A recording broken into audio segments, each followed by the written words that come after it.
حمد و ثنا کے بعد انتہائی واجب الاحترام قابل صدر احترام بزرگوں اور دوستوں، آج کے جمعۃ المبارک پر جس موضوع کا انتخاب کیا ہے وہ استقبال رمضان کے سلسلہ میں ماہ رمضان شریف کی آمد سے قبل ہمیں کن کن معاملات کی طرف توجہ کرنی چاہیے اور ماہ رمضان شریف کے شروع ہونے سے قبل کس کس حوالے سے ہمیں تیاری کرنی چاہیے اور کون سے ایسے معاملات ہیں جن کو سر انجام دینا چاہیے۔ حدیث شریف میں ہے کہ جیسے ہی ماہ رمضان شریف کا آغاز ہوتا تو نبی اکرم صلی اللہ علیہ وسلم کی صحابت بادل جو بارش برساتے ہیں یا ہوا جن کے بعد بارش برستی ہے اس ہوا اور بادل سے زیادہ حضور سخاوت فرمایا کرتے تھے۔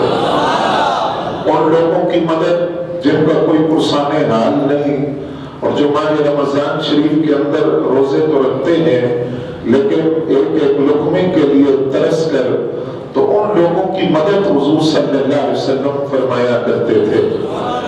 اگر کوئی بندہ اللہ تعالیٰ کے راستے میں مال خرچ کرتا ہے تو اس میں بنیادی بات اپنے ذہن کے اندر رکھنی چاہیے، وہ یہ کہ وہ جس مال کو اللہ کے راستے میں دے رہا ہے یہ مال اس کا ہے ہی نہیں، یہ مال اس کو خدا نے دیا ہے اور خدا اپنے دیے ہوئے مال میں سے مانگ رہا ہے، اور پھر اس رب کا کرم ہے کہ اس کے کرم کی وجہ سے بندہ رب کے دیے ہوئے مال میں سے اس کے راستے میں خرچ کرتا ہے تو وہ رب کتنا کریم ہے، پھر فرماتا ہے کہ جو مال میں نے تمہیں دیا اس کو میرے راستے میں خرچ کرو، میں دگنا کر کے تمہیں واپس عطا کروں۔ یعنی ایسا نہیں کہ وہ مال جو ہم نے خرچ کر دیا وہ مال بندہ مومن کو واپس نہیں ملے گا، فرمایا میں کئی گنا بڑھا کر وہ مال تمہیں واپس عطا کروں گا۔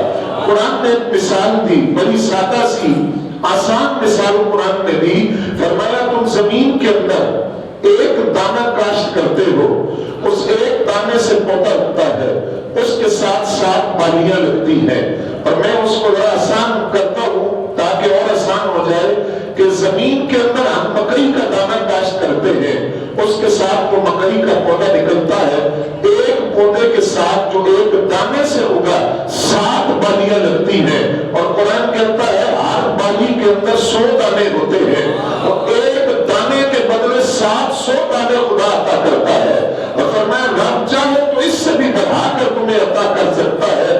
یہی مثال تمہارے مال کی ہے کہ وہ مال جو تم اللہ کے راستے میں خرچ کرتے ہو، رب کائنات نے یہ مثال دی کہ وہ مال اس طرح بڑھا کر رب کائنات تمہیں واپس کرتا ہے۔ یہ علاقہ بات ہے کہ بعض لوگ اپنے عقل اور شعور کی کمی کی بنیاد پر یہ کہتے ہیں کہ مال اللہ کے راستے میں خرچ کرنے سے کام ہوتا ہے، لیکن وہ خدا خود فرماتا ہے کہ اگر ایک میرے راستے میں خرچ کرو گے تو 700 گنا تک بڑھا کے میں تمہیں واپس لوٹا دوں گا۔ حکیم الامت مفتی احمد یار خان نعیمی رحمۃ اللہ علیہ نے بڑی سادہ سی مثال دی۔ آپ فرماتے ہیں ایک بندہ وہ ہے جو گندم کاشت کرتا ہے، گندم کی فصل اسے مل جاتی ہے، وہ بوریوں میں گندم کے دانے بھر کر گھر کے کسی کونے میں رکھ دیتا ہے۔ اب یہ تو رب کا نظام ہے کہ وہ گندم پڑی رہے گی، ہو سکتا ہے اس کے اندر کیڑے پڑ جائے، ہو سکتا ہے وہ گندم خراب ہو جائے، ہو سکتا ہے اس کو پانی لگ جائے اور وہ خراب ہو گیلی ہو جائے، تار ہو جائے۔ فرمایا وہی بندہ اس گندم کو اپنے گودام میں رکھنے کی بجائے اگر ایک بوری گندم اٹھا کر زمین میں کاشت کر دیتا ہے تو رب ایک گندم کی بوری کے صدقے 10 گندم کی بوریاں اس کو عطا کر دیتا ہے۔ فرمایا بندہ اپنے مال کو بینک کے اندر، گھر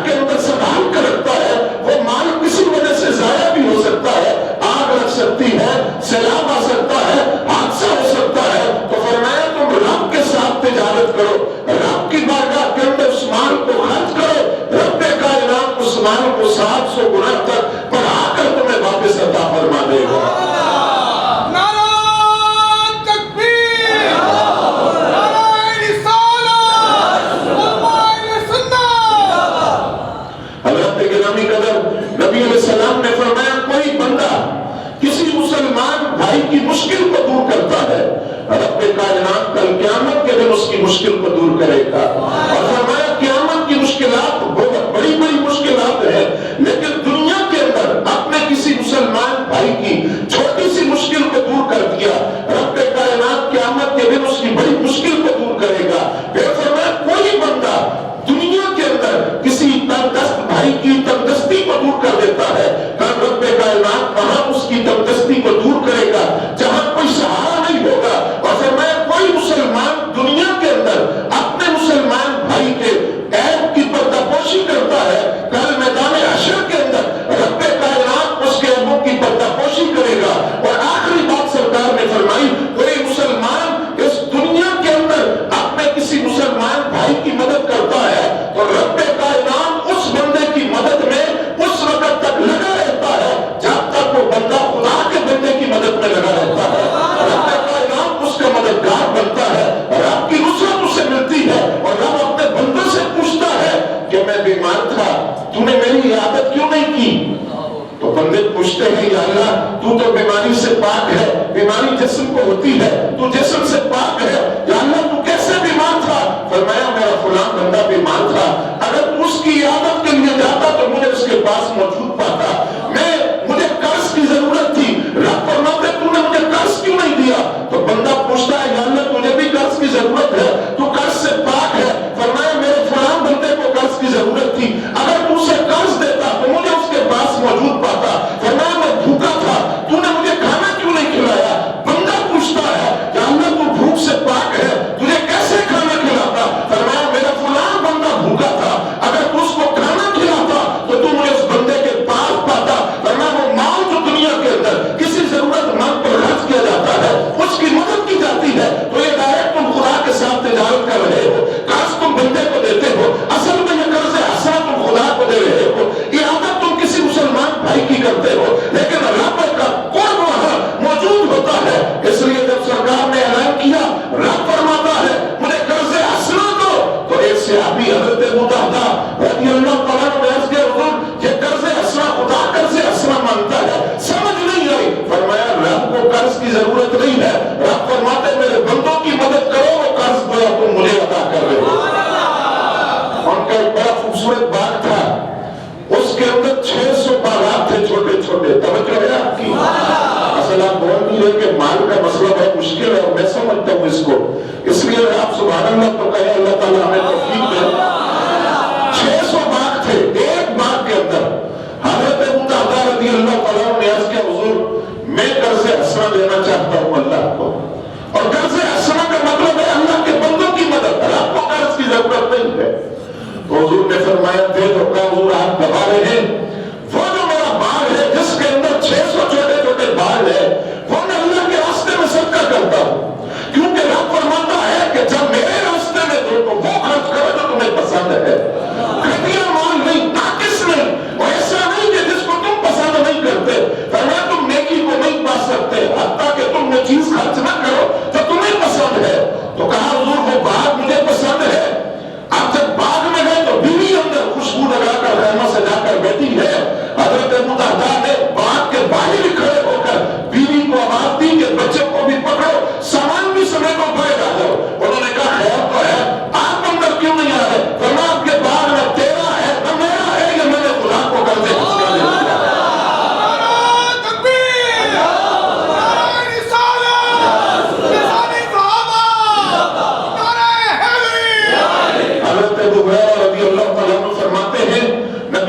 صلی اللہ علیہ وسلم نے ارشاد فرمایا ایک بندہ سفر کے اندر تھا، اس نے بادلوں میں سے آواز سنی کہ فلاں آدمی کے باغ کو جا کر سیراب کرو. نام لے کر باقاعدہ کہا گیا. وہ کہتا ہے بادل برسنا شروع ہو گئے، نالے بھر گئے. ایک نالے کے ساتھ میں چلا کہ ایسا بندہ کون ہے جس کے لیے بادلوں کو خصوصی حکم دیا گیا کہ اس کے باغ کو سیراب کرو. نالا بھر گیا. جب نالا چلا تو میں نالے کے ساتھ چلنا شروع ہو گیا. ایک باغ کے اندر پہنچا جہاں وہ پانی اس باغ کو لگا، اور ایک بندہ جو مزدور تھا پھاوڑا لے کر باغ کے اندر محنت مزدوری کر رہا ہے. میں نے اس کو پوچھا تیرا نام کیا ہے؟ اس نے اپنا نام بتایا. حضور فرماتے جب اس نے اپنا نام بتایا تو یہ وہی نام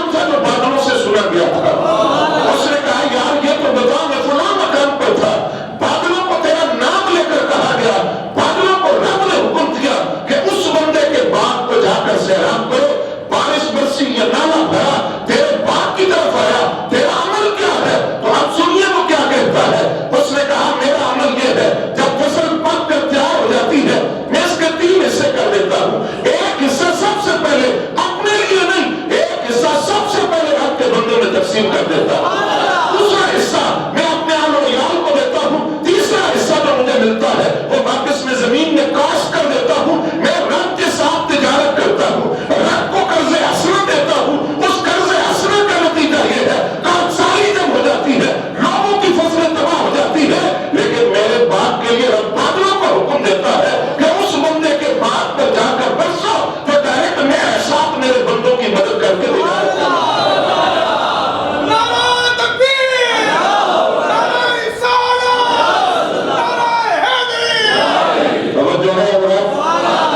نبی علیہ السلام فرماتے ہیں جب رب نے زمین کو پیدا کیا تو زمین کے اندر قرار نہیں تھا، زمین ہلنے لگ گئی، سکون نہیں تھا زمین کے اندر۔ رب نے زمین کے قرار کی خاطر پہاڑوں کو پیدا کیا، پہاڑ جب زمین کی چھاتی پر جم گئے تو زمین کو قرار آ گیا، زمین کو سکون مل گیا۔ فرمایا جب رب نے پہاڑوں کو پیدا کیا، پہاڑوں کی وجہ سے زمین کو سکون اور قرار ملا، تو فرشتوں نے رب سے پوچھا یا اللہ تیری مخلوق کے اندر پہاڑوں سے زیادہ سخت چیز بھی کوئی ہے؟ تو رب نے فرمایا ہاں، وہ لوہا ہے جو پہاڑوں کو بھی کاٹ سکتا ہے، وہ پہاڑوں سے بھی زیادہ سخت ہے۔ تو فرشتوں نے سوال کیا الہی یہ لوہا اتنا سخت ہے کہ پہاڑوں کو کاٹ سکتا ہے، تو ان لوہے سے زیادہ بھی کوئی سخت چیز ہے جو لوہے سے زیادہ پاور رکھتی ہو؟ تو رب نے فرمایا وہ آگ ہے کہ اگر تم اس لوہے کو آگ میں ڈال دو تو لوہا بھی پگھل جاتا ہے، آگ لوہے سے بھی زیادہ طاقت رکھتی ہے۔ حضور فرماتے ہیں فرشتوں نے سوال کیا یا اللہ کوئی ایسی چیز بھی ہے جو آگ سے زیادہ طاقت رکھتی ہو اور آگ سے زیادہ سخت ہو؟ تو رب نے فرمایا فرشتوں آگ سے زیادہ سخت چیز پانی ہے کہ اگر اس پانی کو تم آگ پہ ڈال دو تو آگ بجھ جاتی ہے۔ تو فرشتوں نے اگلا سوال پوچھا یا اللہ پھر اس پانی سے زیادہ سخت چیز بھی کوئی ہوگی؟ فرمایا ہاں وہ ہوا ہے، جب ہوا چلتی ہے آندھی آتی ہے، بعض اوقات ندیاں خشک ہو جاتی ہے، وہ ہوا پانی کو خشک کر دیتی ہے، تو وہ ہوا ہے جو پانی سے زیادہ سخت ہے۔ تو فرشتوں نے پوچھا یا اللہ پھر پانی سے زیادہ سخت ہوا سے زیادہ سخت کون ہے؟ تو آپ سنیے حضور فرماتے ہیں جب فرشتوں نے پوچھا کہ ہوا سے زیادہ سخت کون ہے، سرکار نے فرمایا ہوا سے زیادہ طاقتور وہ بندہ ہے، میرا وہ بندہ جو دائیں ہاتھ سے صدقہ دیتا ہے اور بائیں ہاتھ کو بھی پتہ نہیں چلتا۔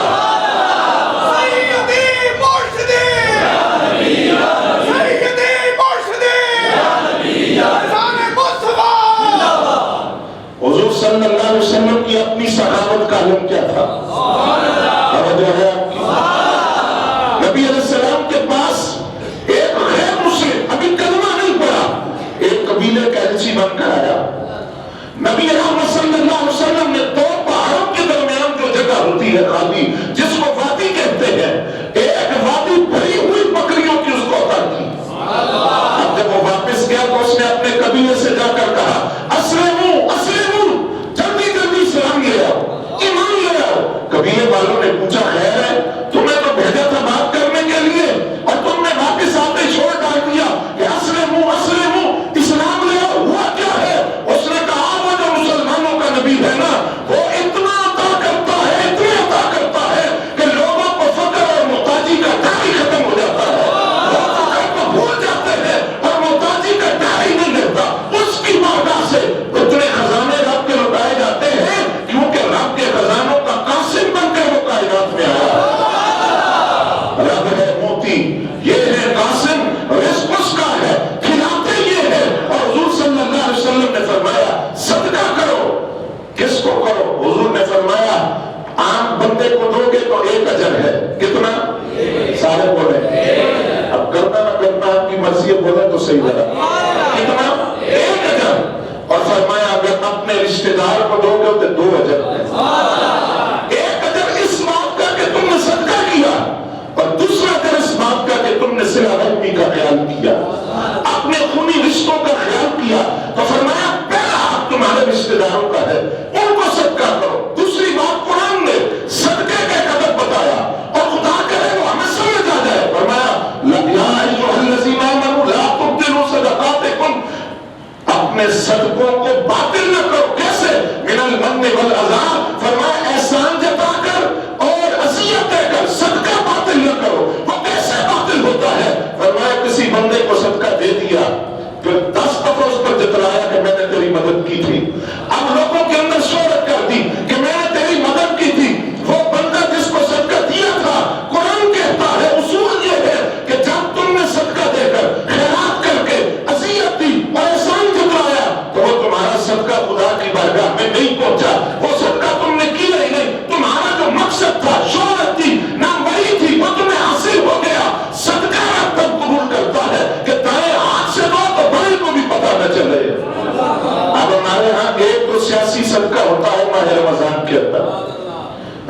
تقسیم ہوتا ہے، لیکن اس سے پہلے بینر لگتے ہیں. اب بینر لگ کے لوگ اکٹھے ہو گئے، جب تک اخباری فوٹوگرافر نہ آ جائے، اپنا فوٹوگرافر آ کر تصویریں کھینچ کر فیس بک پر نہ چلائے، صدقے کا مزہ ہی نہیں آتا. ایسے ہی ہے، بولتے نہیں آپ، صدقے کا مزہ نہیں آتا. لیکن یہ اسلام کا طریقہ نہیں ہے. اسلام کہتا ہے وہ غریب جو تمہارے پاس آیا ہے اس کی عزت نفس کا بھی خیال کرو. تمہارے اس عمل کی وجہ سے کئی لوگ ایسے ہیں جو مجبور ہے، لیکن وہ اپنی اس مجبوری کے اظہار اس وجہ سے نہیں کرتے کہ اپنا پیٹ بچائیں یا عزت بچائیں. کیونکہ اگر کسی سے مدد مانگتے ہیں تو عزت بھی جاتی ہے. تو فرمایا ایمان والو، اپنے صدقوں کو احسان جتا کر اور ان کو وصیت دے کر جن کو صدقہ دیا ہے اپنے صدقوں کو ضائع نہ کرو. اخلاص کی بنیاد پر اللہ کے ہاں صدقہ پیش کرو. رب وہی صدقہ قبول کرتا ہے جو دائیں ہاتھ سے دیا جائے اور بائیں کو بھی خبر ہے. امام اعظم ابو حنیفہ رحمۃ اللہ علیہ کی بارگاہ میں ایک بندہ آیا، توجہ ہے، وہ بڑا کاروباری آدمی تھا، کاروبار ٹھپ ہو گیا اور جو حالات چل رہے ہیں صورتحال یہی نظر آ رہی ہے، بڑا پریشان ہوا. بیوی سے بات کی، بیوی نے کہا دیکھو امام صاحب کپڑے کے تاجر بھی ہیں، عالم بھی ہیں، کپڑے کے تاجر بھی ہیں، تم ان سے جا کر بات کرو، کچھ ضرورت کے لیے رقم دے دے. امام اعظم ابو حنیفہ کی بارگاہ میں آیا، لیکن شرم کے مارے سوال نہ کر سکا. بیٹھا رہا، کوشش کی بولنے کی، لیکن امام صاحب کا تدبر اور فراست آپ سمجھ گئے. آپ نے ایک بندے سے فرمایا اس کے پیچھے جاؤ اور دیکھو مسئلہ کیا ہے. وہ گیا، اس نے اس گفتگو کو بیوی کے ساتھ جو گفتگو کی سنا. اس نے بیوی سے کہا گیا تو تھا لیکن شرم کی وجہ سے میں سوال نہیں کر سکا. اور اصل جو محتاج ہوتے ہیں وہ یہی ہوتے ہیں، جو ہاتھ میں لانے والا کبھی ضرورت مند نہیں، وہ پیشہ ور ہوتا ہے. کہا میں سوال نہیں کر سکا. تو امام صاحب کو خبر پہنچی. اب امام صاحب رات کو جب لوگ سو گئے، امام اعظم ابو حنیفہ نے غلے کی بوری کندھے پر اٹھائی، ساتھ کچھ رقم کی تھیلی بھی پکڑ لی.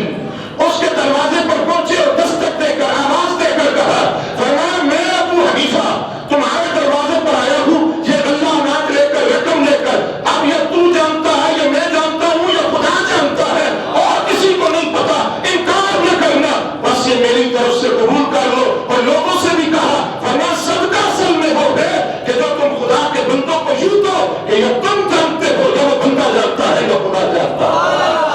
یہاں پر پورا سوشل میڈیا جانتا ہے. امام حسن مجتبی رضی اللہ تعالیٰ کے دروازے پر ایک بندہ آیا. آپ کسی کام میں مصروف تھے، کچھ تاخیر ہو گئی. جب آپ نے دروازہ کھولا، اس کی مدد بھی کی، اور مدد کرنے کے بعد آپ نے 3 باتیں اس سے فرمائی. فرمایا پہلے تو مجھے معاف کر دو، معذرت میں کرتا ہوں اس بات کی کہ مجھے خود پتا ہونا چاہیے تھا کہ تمہاری ضرورت کیا ہے، تمہیں میرے دروازے پہ آنا پڑتا، میں اس لیے میری اس معذرت کو قبول کرو. دوسری بات یہ ہے کہ یہ بھول جانا کہ تم میرے دروازے پر آئے تھے، اس بات کو تم بھول جاؤ، اپنے ذہن سے نکال دو کہ تم میرے دروازے پر آئے تھے اور میں تم سے وعدہ کرتا ہوں میں بھی بھول گیا کہ میں نے تمہیں کچھ دیا تھا. فرمایا اس لیے کہ صدقے کی اصل روح یہ ہے کہ بندے اور خدا کے درمیان کا معاملہ ہے، یہ تجارت خدا کے ساتھ ہے. اس میں کسی تیسرے یا چوتھے کو خبر نہ ہو تو وہ صدقہ آپ کی بارگاہ کے اندر مقبول ہو جاتا ہے. حضرت مولا کائنات آپ کے دونوں صاحبزادے سیدہ پاک اور حضرت علی کے غلام حارث، بعد میں حضرت فضہ کا ذکر کیا، بعد میں آپ کے غلام قمر کا ذکر کیا، لیکن مستند روایت کے اندر حضرت علی کے غلام حضرت حارث کا ذکر ہے. یہ 5 آدمی 3 دن بھوک میں گزارے. آواز آئے گا، یہ فقر ہے، یہ فاقہ ہے خاندان محمدی کا. 3 دن بھوک کے اندر گزارے. تیسرے دن سیدہ پاک نے اپنی ایک قمیص مولا علی کو دی کہ آپ بازار میں اس کو فروخت کر کے جو رقم ملے اس سے اناج خرید کر لے آئیں. حضرت مولا کائنات علی المرتضیٰ شیر خدا رضی اللہ تعالیٰ عنہ اس قمیص کو لے کر بازار میں رہے. 6 درہم کے اندر قمیص فروخت ہوئی. کتنے میں؟ 6 درہم کے اندر وہ قمیص فروخت ہو گئی. جب چلے مولا علی تو راستے میں ساری بنا اس نے سوال کیا. آپ نے فرمایا یہ 6 تو لے جا، میرا انتظام خدا کر دے گا. کیونکہ ہمارے خاندان کا دستور ہے کہ دروازے سے کوئی خالی نہیں جاتا. یہ 6 تو لے جا، ہمارا رب کے حوالے ہے، رب کا ذمہ ہے، رب چاہے گا تو انتظام فرما دے گا. تو جب مولا علی آگے چلے، ایک شخص اونٹ ہاتھ میں پکڑا ہوا بیچتے ہو؟ اس نے کہا جی بیچتا ہوں۔ کتنے کا؟ کہا 100 درہم کا۔ آپ نے فرمایا میرے پاس رقم نہیں ہے، کہا ادھار کر دیتے ہیں، بعد میں دے دیجئے گا۔ حضرت مولا علی نے 100 درہم میں اونٹ خریدا۔ تھوڑا آگے چلے پہ بندے نے مولا علی سے پوچھا بیچتے ہیں؟ فرمایا بیچتا ہوں۔ کتنے کا؟ فرمایا 160 درہم کا۔ کیونکہ مالک ہوں، سودا کر رہا ہوں، نفع لینا میرا حق ہے، تو میں 160 درہم کا بیچتا ہوں، اگر تمہیں مناسب لگتا ہے تو لے لو۔ اس نے 160 درہم دیے، مولا علی سے اونٹ لے لیا۔ وہ بندہ جس سے اونٹ مولا علی نے خریدا تھا، مولا علی کو بیچا تھا، وہ بندہ واپس آیا۔ اس نے کہا علی اونٹ کدھر ہے؟ اور میں بیچ دیا۔ کتنے کا؟ کہا 160 درہم کا۔ کہا 60 تو آپ کا نفع ہے، تو میں نے تو آپ کو ادھار کر دیا تھا، تو میرا 100 آپ واپس کر دے۔ مولا علی نے وہ 100 درہم اس کو دے دیے، 60 اپنے پاس رکھ کے گھر پہنچے۔ سیدہ پاک نے پوچھا لباس تو اتنا قیمتی نہیں تھا کہ وہ 60 درہم میں بکتا، تو یہ 60 درہم کہاں سے آئے؟ فرمایا میں خدا سے تجارت کر کے آیا ہوں، میں نے رب کے ساتھ سودا کیا ہے، رب کے ہاں تجارت کی ہے، اور میں نے 6 درہم دیے تھے، رب نے بدلے میں 60 درہم 10 گنا نفع کے ساتھ دیا۔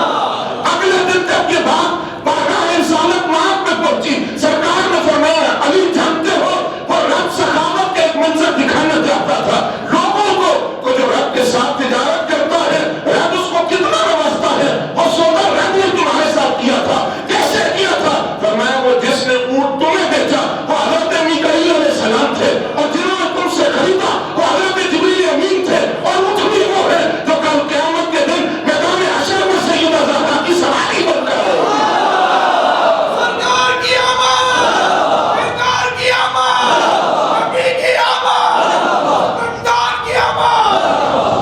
منصور بن عمار رضی اللہ تعالیٰ عنہ منبر پر بیٹھے ہیں، ایک ضرورت مند آدمی اٹھ کر کھڑا ہوا، اس نے سوال کیا کہ مجھے صرف 4 درہم کا سوال ہے، اگر کوئی میری ضرورت کو پورا کر دے۔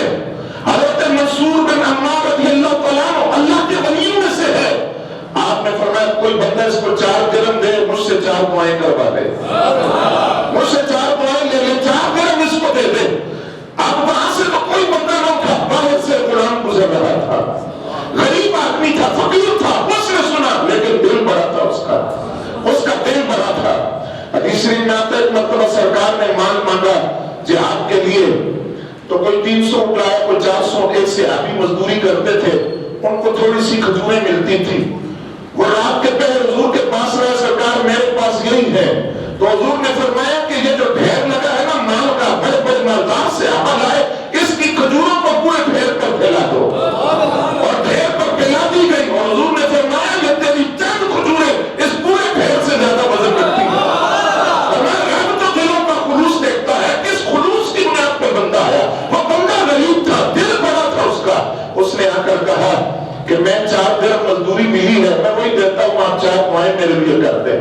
اب بندہ تھا بھی سیاح، اس نے کہا پہلی دعا تو میرے لیے یہ کرے کہ میرا آقا مجھے عذاب کر دے، میں اس کا غلام ہوں، وہ مجھے عذاب کر دے۔ دوسری دعا یہ کرے یہ 4 درہم جو میں نے آپ کو دیے ہیں رب نفع کے ساتھ مجھے واپس کر دے۔